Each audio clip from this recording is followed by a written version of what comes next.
Essa tabela que eu vou colocar na tela maior agora é uma tabela que fala quantos anos seriam necessários para pagamento da dívida, considerando a utilização de 20% da receita, 20% da receita atual dos clubes. É claro, as receitas podem aumentar, podem diminuir, enfim, é só uma estimativa, tá? E é um dado interessante, porque é um dado, como eu disse, que faz com que o torcedor compreenda as peculiaridades e a característica da dívida. Então, vou botar na tela novamente e a gente já comenta na sequência. O Botafogo demorará, usando a média de receita dos 5 anos, demoraria 32 anos. Usando a média de receita de 2023 e separando 20% para pagamento da dívida, o Botafogo precisaria de 18 anos para pagá-lo. O Cruzeiro, 17, o Atlético Mineiro, 11, o Bahia, 10, o Vasco, 10, o Corinthians, 10, o Internacional, 10, 8 anos, o Coritiba, 8 anos, o Fluminense, 7, o Bragantino, 7, o Santos 6, o São Paulo 6, o Atlético 5, o Grêmio 5, o Palmeiras 2, o Flamengo e o Fortaleza menos de 2 anos. Isso quer dizer, repetindo, se pegar 20% do faturamento, separar para pagamento de dívida, usando o valor de 2023, é esse número que eu falei, e dependendo do clube, pode ser um pouco mais, um pouco menos, considerando a média dos 5 anos, as receitas dos clubes aumentaram, então o número de 2023 talvez seja o melhor exemplo para isso. Provável que seja. Tá bom?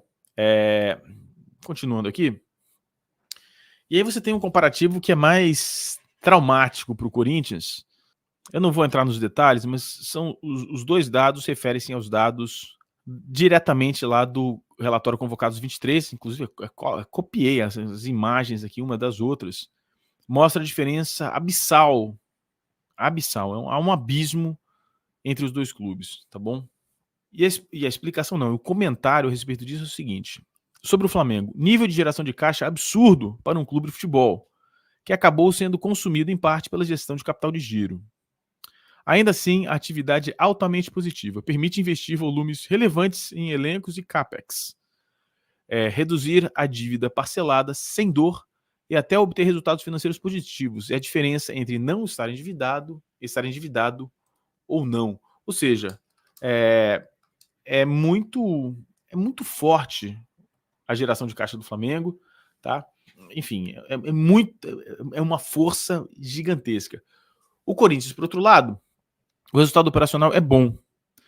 O clube gera caixa, mesmo com os ajustes de giro, ainda tem caixa na atividade positivo, ou seja, tem fôlego, né? Tem solução.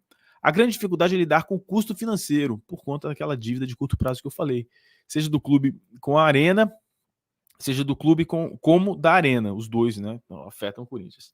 Para isso, a geração de caixa é insuficiente, ou seja, não gera dinheiro suficiente para pagar as dívidas de curto prazo. E o clube usa estratégias como atrasar encargos e salários, como é visto recorrentemente no aumento de parcelamento e no prazo de pagamento. O resultado é o aumento recorrente das dívidas num círculo vicioso sem fim. É aquilo que a gente já havia comentado anteriormente, ou seja, há um problema praticamente insolúvel ali no Corinthians. Fala, Kika, você podia fazer uma live explicando a situação da SAF do Galo. Tenho amigos atleticanos que não conseguem enxergar os problemas e você explica de forma muito didática. Podemos fazer sim, podemos trazer o assunto do Atlético Mineiro aqui para discussão, mas eu já fiz, viu? Tem uma live aqui e tem um recorte também falando da questão do Atlético Mineiro. É um absurdo, né, cara? É um absurdo o que foi feito com o Atlético Mineiro. Eu tenho várias restrições com o Atlético Mineiro. Eu não gosto da vitimização, não só com o Atlético Mineiro, mas eu não gosto de nenhum clube que assuma essa postura de vítima, essa vitimização, tá? E o Atlético Mineiro tem muito isso, um time que é sempre prejudicado. Cara, eu acho um saco de uma pequenez danada. Tirando essa minha diferença com o Atlético Mineiro, e eu tento me manter imparcial, tanto me manter imparcial como, por exemplo, eu celebrei muito a construção da arena do Atlético Mineiro, acho bom o time sair de um estádio público problemático, que é o Mineirão, e construir seu próprio estádio, parabenizei. Também critiquei pelos problemas que o estádio tem, mas a questão eu não entendo como o torcedor do Atlético Mineiro não se indignou em nenhum momento com a situação do clube, um negócio horroroso. Os caras emprestam dinheiro, emprestam capital, às vezes participavam da administração, da decisão de que fazer com capital, faziam isso e depois viraram controladores. É uma coisa muito louca, muito louca. César Grafietti participou de uma live, eu não me lembro se foi com o Mauro, não me lembro se foi com o Bernardo Ramos. E no ano passado, no relatório passado, o Flamengo estava junto com um grupo de clubes, entre eles o Atlético Paranaense, o Bragantino, o Atlético Goianiense, o Cuiabá, um time no nível AA. E agora o Flamengo é o único clube do Brasil no nível AA, o AAA, tá lá no topo, né? É o único clube do Brasil.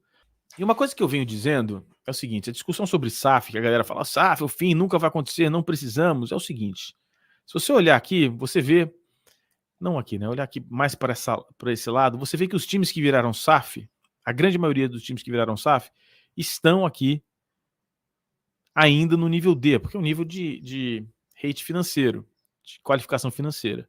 Então o que acontece? Você vê que a SAF está fazendo esse caminho. A SAF está fazendo esse caminho.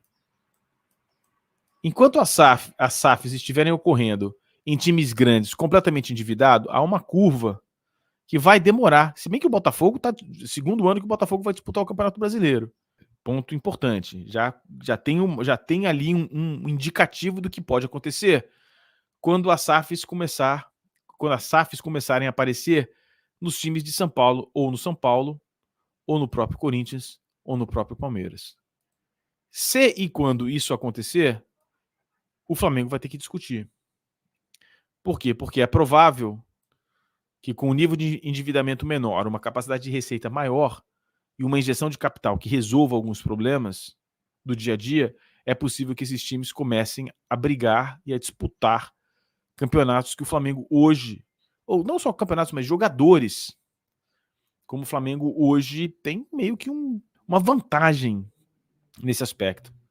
Enquanto houver SAFs apenas em times completamente quebrados, com dívidas imensas, essa curva para esses clubes, aqui tem clube grande, o Vasco, por exemplo, né, o Internacional, o Atlético Mineiro, quando esses times sanarem as dívidas e começarem, é claro, né, eu vou fazer uma ressalva, esses times vão começar a brigar, mas é claro que tem uma dependência, que é o conceito da SAF, o que o investidor tem como objetivo. A maioria dos investidores não tem o objetivo de fazer com que o time seja campeão, tal, não tem, é ganhar dinheiro. A lei da SAF permitiu aos clubes, que é um absurdo na verdade, né, salvou os clubes e criou um mecanismo de adiamento de dívida que é uma vergonha, né? Paga só 20%, você tem que, da receita você coloca apenas 20% dos pagamentos das dívidas bilionárias, isso é uma vergonha, mas é a lei. É o que hoje a lei dita, então não dá para discutir. Mas isso vai acontecer.